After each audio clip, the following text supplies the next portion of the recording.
And thanks so much for joining me on Changing the Face of Fibromyalgia. I'm happy you're here today. The other day, I really got the idea to do this video because one of the women in my support group was not familiar with what trigger points are and where they're located, and I thought it would be a great video topic to do because trigger points really are one of the main focuses for fibromyalgia. When you first go to the doctor and they're trying to figure out what is going on within the body, they're going to do blood tests for RA, MS, and lupus and things of that nature. And then when it really boils down to it, if you're not put in those categories, then they're going to look at fibromyalgia. And one of the major ways that doctors determine whether you have fibromyalgia is by trigger points.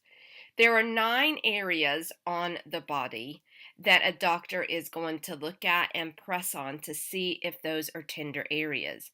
Now there's 18 trigger points in all, but 9 parts of the body, because a doctor wants to see if the trigger points on both sides of the body are just as tender. So if he presses on the left arm with a trigger point, he's going to press in the same spot on the right arm, and so forth throughout the rest of the body. This chart will tell you exactly where the trigger points are and give you an idea of where to touch on your body to see if these trigger points are sensitive for you.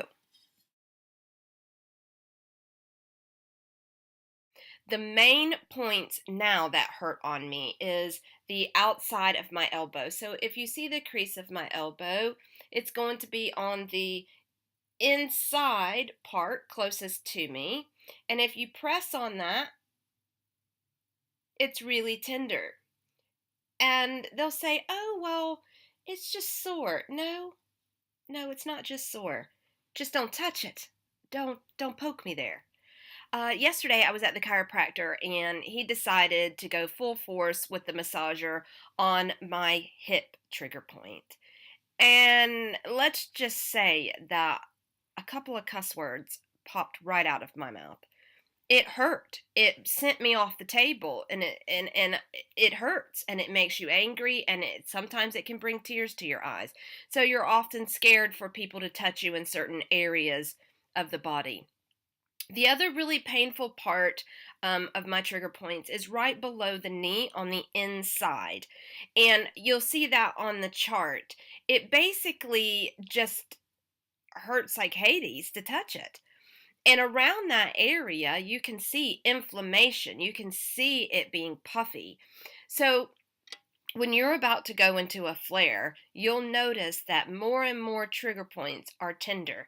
If you press on these points, you'll be like, okay, that one didn't hurt yesterday, but it hurts today. And as you evaluate your body, you're like, am I going to go into a flare? What do I need to do? Now, you're going to have some doctors maybe recommend to you some things to do about your inflammation, anti-inflammatories, physical therapy. And when I went to the rheumatologist, the first thing that he recommended was an anti-inflammatory, physical therapy, and dry needling. If you've never heard of dry needling before, I definitely recommend you look it up. I do not recommend it as something that helps with fibromyalgia. I went 3 months doing dry needling, and it's a very painful procedure for people with fibro. What they do is take an acupuncture needle, go through the skin, go through the muscle, and hit those nerves to try to fire them off, helping with inflammation. It was so painful for me that I used to sweat before I went into physical therapy because I knew the pain was coming. Not only did it not help me, but I felt like it made me worse. It made my trigger points hurt worse, and it certainly didn't help heal my fibromyalgia. It's important to understand why your trigger points are so painful, and that is due to heavy amounts of inflammation through your body. When we get leaky gut, we have an inflammation response. And with that inflammation response, the body gets sicker and sicker because it's chronic inflammation. It's not like inflammation when you hurt your ankle or you hurt one area of your body. Chronic inflammation is detrimental. So you'll get those really painful areas of the body. The first thing that I want you to do is research on www.sovereignlaboratories.com and www.sovereignhealthinitiative.org.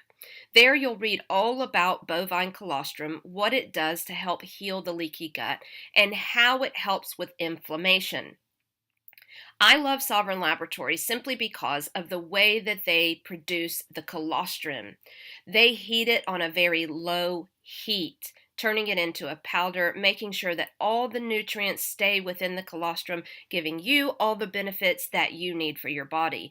Other companies heat it on a high heat, killing off the nutrients, and that doesn't do us much good. That would just be a waste. Sovereign Laboratories also is FDA approved, and they do an excellent job at making sure that the colostrum has full benefits for you. While you're waiting on your colostrum to come in, or while you're researching it and deciding whether this is something that you want to try for your fibromyalgia, you can definitely start helping with inflammation in the body by doing a couple of things. The first thing that I love to go to when I have high amounts of inflammation is baking soda water. I add half a teaspoon of baking soda to 2 to 4 ounces of water, and I mix it well till it's clear, and I drink it down. And I do that 1 to 2 times a day, depending on the amount of inflammation that I have. Once you get the colostrum in your system and you notice your inflammation going down, you'll definitely be more aware when your body is more inflamed than normal. And you go right to that baking soda, drink it down. It's an alkaline, and it helps with inflammation throughout the whole body. It also helps with inflammation in the gut, helping with your IBS. You can also get you some all natural lemon juice and put it in your water and drink that throughout the day. That also helps with inflammation.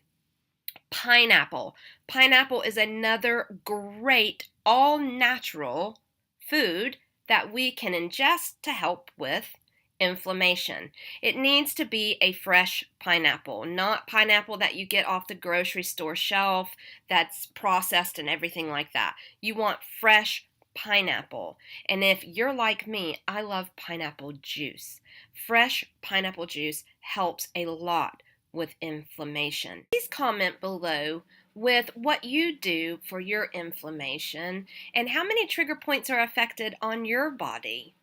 Please make sure that you do as much research as you possibly can on your illness. It's important to arm yourself with all the knowledge that you can so that you can speak to your doctor or whomever is in charge of your health care about what you'd like to do for your inflammation and your fibromyalgia pain.